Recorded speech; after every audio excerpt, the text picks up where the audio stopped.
orin wèrè la fi ń wo wèrè tí Táyé Currency kọ ní coronation Olúbàdàn ti popular ju Ganu City K1 The Ultimate lọ o. Wálé Adéọba ló fọ̀rọ̀ yìí sílẹ̀ nínú fọ́nrán gbà tí ó ń fọ̀rọ̀ ránṣẹ́ sí gbogbo àwọn tó fẹ́ já Táyé Currency wálẹ̀ tí wọ́n fẹ́ já Obesere náà wálẹ̀ pé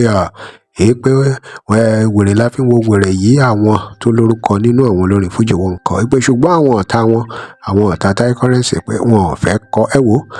ó tún ọ̀rọ̀ kalẹ̀ nínú fọ́nrán yìí ó tún pẹ̀rẹ̀pẹ̀rẹ̀ ọ̀rọ̀ sílẹ̀ ó wá ń jẹ́ kó yé wọn pé ṣé wọn mọ̀ pé promotion ni wọ́n ṣe fún Táyé Currency nígbà tí wọ́n fi ṣe ẹ̀yẹ kúkọ níbi coronation Olúbàdàn Mr Packaging yìí ó fọ̀rọ̀ lẹ̀ ó bínú tán nínú fọ́nrán yìí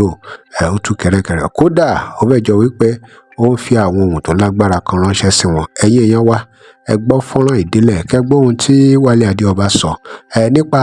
bó ṣe tò àwọn tó wà ní ipò lẹ́yìn K1 The Ultimate nínú Fuji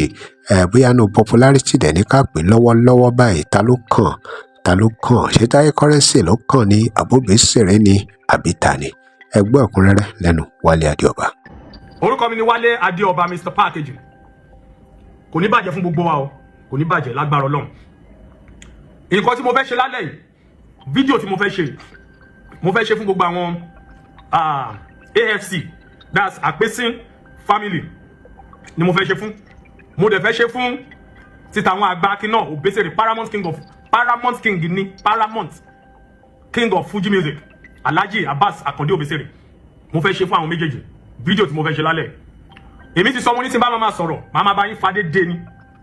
Gbogbo ẹ̀yin tẹ́ máa ń yànnú fìrì bí ajá tó gbégun yẹn yàn kò yé yín. Yorùbá ní bí ọmọdé tó bá ń gégi nínú gbó báyìí àgbà ló máa ń mọ bí tó máa wó sí. Lọ́rọ̀ ti tèmi nínú gbogbo nǹkan tá ń bá kiri. Tí mo bá dẹ̀ sọ fún yín pé mi ò ṣe gbẹ́ yín lọ́nà kan mi ò ṣe gbẹ́ yín. Bóyá ẹ gbà o bóyá ẹ bà mí lórúkọ jẹ́ o bóyá ẹ bà mí lórúkọ jẹ́ bóyá ẹ lágídí o láti múyàn wálẹ̀ o àbẹ́ ẹ lágídí bọ́rọ̀ bá ṣe jẹ́ lèmi á ṣe sọ fún yín. Mo rí bàbá kan lénìí ní ọgbà mechanic ní area Mobile Road area Mobile Road before ajé under bridge Mobile Road area mechanic village yẹn níbi ká tó débi àwọn ká tó yàsọ náà tó lọ sí Mobile estate yẹn tó Ọgọmbọ road. Mo wà ń bẹ̀ láàárọ̀ ẹ̀ bọ̀bọ́ yẹn wá bá mi bọ̀bọ́ yìí sọ ọ̀rọ̀ mo dẹ̀ dúpẹ́ lọ́wọ́ Ọlọ́run gbàtájọ́ sọ̀rọ̀ ó ní bọ́dẹ̀ ṣe máa ń pè yín kọ́ lẹ ṣe rí o kìíní kan mo ní kí náà ń pè mí mo lẹ́mi ń wo gbogbo nǹkan tó ń sọ online lọ títí mo máa ń wò bọ̀ mo ní kí náà ń pè mí ó ṣàn dárúkọ orúkọ ó ṣàn ṣe mọ̀ mo ní táwọn fracas máa ń ṣe nìyẹn nǹkan tó jẹ́ náà sọ pé ó jẹ́ ó wá sọ ọ̀rọ̀ kan tó wú mi lórí mo wá ṣèkì bọ̀bọ́ yẹn ara àwọn PFC ni ó ní PFC lòun ó lóun dẹ̀ like Òṣùpá náà mo lẹ́mi náà fẹ́ràn Òṣùpá mo dẹ̀ like Alhaji Wasiu Alabi Pasuma ó ní but òótọ́ ọ̀rọ̀ ni mo máa ń sọ ó lóun ló ṣe like mi ó lóun comment one then number two ó ní gbogbo nǹkan tí táwọn people yìí ṣe ó ní wọ́n mọ̀ọ́mọ̀ ṣe ni láti bí ẹnìkan wó lóòótọ́ torí káwọn kan lè ga I'm not ready to make gbogbo àwọn èèyàn ọmọ tí game ṣe ń lọ mi ò ready to mention anybody's name lórí nǹkan tó ń sọ yẹn ó sọ ọ̀rọ̀ rẹpẹtẹ ọ̀bọ yẹn já one báyìí painter ni ó máa gbọ́ mi bí ṣe ń sọ̀rọ̀ ẹ̀ aṣá ṣe kára wa àwa sọ̀rọ̀ mo wá bá sọ̀rọ̀ ó wá ní Ọlọ́run ọba ló ní kí irú mi àtàwọn kọ̀ọ̀kan bí irú èmi tó ń sọ̀rọ̀ tá a dá sọ̀rọ̀ ẹ̀ pé tó bá rí bẹ́ẹ̀ ni báwọn ti PFC pàápàá jùlọ àwọn tó ń sọ̀rọ̀ yẹn wá ti bà Fuji music industry jẹ́. Ẹni yẹn sọ̀rọ̀ Ọlọ́run ọba dẹ̀ rí inú mi gbogbo ọ̀rọ̀ tí mo ń sọ yìí before God and man mo wá dákẹ́ mo wá ní so gbogbo nǹkan tá à ń ṣe ó ní impact kò sí mo máa ń sọ fún yín kò sí bẹ́ẹ̀ ṣe lè gbé irọ́ sórí òótọ́ kò possible ẹ má fi kú wóorun mọ́ ẹ má bayé jẹ́ ẹ má bìyàn wo ẹ má sọ pé ẹ fẹ́ múyàn kan wálẹ̀ torí pé ẹnìkan fẹ́ ga consequences yẹn by the time tí gbogbo nemesis yẹn bá máa rélu yín bí àjálù ló ṣe máa rí lórí yín á dé sórí àwọn ọmọ yín á dé sórí àrọmọdọ́mọ yín tẹ́ bá fẹ́ ra yé ẹ ra ìgbà rere sílẹ̀ dàwọn ọmọ yín ẹ ra ojú àánú ojú rere ẹ ra oríire dáadáa ẹ̀yin tẹ́ ń sọ̀rọ̀ yẹn ni o tẹ́ mọ̀ mi ò mọ iye owó tẹ́ ń gbà mi ò mọ ọkọ̀ tẹ́ rí o tó jẹ́ pé ibi kẹ́ fi bìyànwó yẹn lẹ́wà ẹ ra oríire ẹ ra ọjọ́ ọ̀làlẹ̀ fáwọn ọmọ yín mi ò ní sọ fún yín jù bẹ́ẹ̀ lọ ẹ ti forí kò nǹkan o ẹ kàn mọ ni no ẹ mọ̀ because àwọn tẹ́ bá ń wá tẹ́ ń ṣépè fún kò yé yín ṣe rí èpè tẹ́ ń ṣe yẹn Ọlọ́run ọba tó ṣẹ̀dá sí gbogbo wa tá a ṣèbàjẹ́ tó yẹ máa tún nǹkan ṣe yẹn àwa máa yí èpè yẹn lé yín lórí ní ìlọ́po ó lẹ ṣe rí tí ẹnì kankan nu wa tí ò jábọ́ tí pìtìpìtì ṣe ń ba ẹ̀yin ó lẹ ṣe rí tí in as much ẹ ṣe sọ pé bá rí àwọn ilé mọ́lẹ̀ ni ẹ máa bí wọn wó ni ẹ máa ṣe gbá ni ẹ máa ṣàwo ni ẹ máa rí pé bẹ́ẹ̀ lọ́lọ́ ṣe ń gbé wọn ká yẹ̀yẹ́ wọn tẹ́ fi wọ́n ṣe yẹn ó wá ń di ayẹyẹ ní ìlọ́po ẹ wọ̀rọ̀ Táyé Currency ṣé kò jọ yín lójú ni sọ ẹ jẹ́ kí n kó lórí ọ̀rọ̀ tí yín àmọ́ ni kò tiẹ̀ jẹ́ nǹkan kan sáwa bòótọ́ ọ̀rọ̀ yẹn màá máa sọ ẹ̀ẹ́dẹ̀ lé win àti wọ́n tó fẹ́ wá bí Òbésèré tó fẹ́ wá bí wo bọ̀bọ̀ onígò dúdú oníṣegede yẹn oníṣegede lẹ́kẹ̀ẹ́ tó ń ṣe ẹ̀ràn tó gbé gò dúdú ìgò àwọn ògò 150 naira tó gbé sójú yẹn tó yẹ pé ilé ayé ẹ̀ ò lọ tún ṣe wá bẹ́ẹ̀ bí tó ti ń sọ̀rọ̀ bó ṣe rí ojú kan yẹn náà ló ti ń sọ̀rọ̀ wá lábẹ́ bí bó ṣe ń sọ̀rọ̀ bó ṣe rí Bible says by their fruit we shall know them o níláárí o dẹ̀ lé níláárí in as small tó bá ti fẹ́ bìyànwó láyé mo dẹ̀ yìí máa jáde fún ẹ dáadáa tó bá yẹ mi ò tí ì ráyè tiẹ̀ wàá mọ̀ pé o mọ nǹkan kan nínú ìtàn màá bá àwọn evidences kan jáde wàá mọ̀ pé o jẹ́ nǹkan kan bọ̀bọ̀ ń ṣe gèdè tó ṣe rà yẹn o wá níwà gidi o wá láti wá bí Òbésèré wo bẹ́ẹ̀ láyé ẹ̀ dẹ̀ ṣe máa bí wo bẹ́ẹ̀ ni àrọ́mọdọ́mọ ẹ lẹ ṣe máa wálẹ̀ àdàbí tó bá mẹ́nu kó mbẹ́ àdàbí tó bá tọrọ dárí jẹ̀ṣẹ̀ tó bá ti tọ́ àti gbogbo yín kan tẹ́fẹ́ bí Táyé Currency àti Òbésèré wo yẹn bẹ́ẹ̀ ni àrọ́mọdọ́mọ gbó àtìrandíran yín lẹ ṣe máa wálẹ̀ ẹ máa rí ẹ máa ní ẹni báyìí sọ̀rọ̀ báyìí mi ò ṣépè fún yín o bó ṣe máa rí nìyẹn kì í ṣépè but Ọlọ́run ọba olùdáríjì ni tẹ́ bá mẹ́nu kúrò ńbẹ̀ Ọlọ́run adáríjì yín kò jù bẹ́ẹ̀ lọ mo fi mọ́ fún yín mo dẹ̀ dé mọ́ fún yín bẹ́ẹ̀ mo wá kí gbogbo ẹ̀yin tí àpèsè lẹ́ẹ̀kan sí ẹ ti rí bó ṣe ń lọ wèrè la fi ń wo wèrè tí wọ́n fẹ́ fi yẹ̀yẹ́ Alhaji Adébísí Àkàndé Táyé Currency mi ò need àti post anything mi ò need ẹ̀ kí ni ẹ ti go viral ju pé kémi wá máa jáde kí wá máa proof kí ni mo fẹ́ proof mi ò need àti proof anything gbogbo ayé lórí bó ṣe ń lọ in fact kí ni go beyond ṣé wọn pé many things ló ń ṣẹlẹ̀ múlẹ̀ mọ̀ ọ̀gá tí yín ló popular jù àbí nínú fún hip hop circle